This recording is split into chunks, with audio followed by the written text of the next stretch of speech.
রিসালাত of Islam চ্যানেলের পক্ষ থেকে সবাইকে জানাচ্ছি আসসালামু আলাইকুম।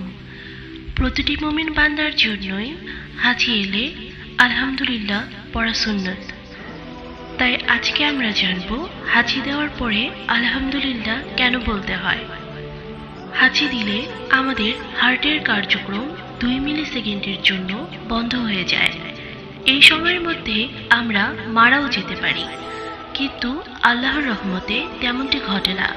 আর তাই আল্লাহর দরবারে তার শুকরিয়া জানাতে আলহামদুলিল্লাহ বলতে হয়। আমাদের প্রিয় নবীর কোনো সুন্নতি যে অহেতুক নয়, হাজিও তার একটি উদাহরণ। হাজি আল্লাহর পক্ষ থেকে আমাদের জন্য একটি নিয়ামত স্বরূপ। ধন্যবাদ সবাইকে।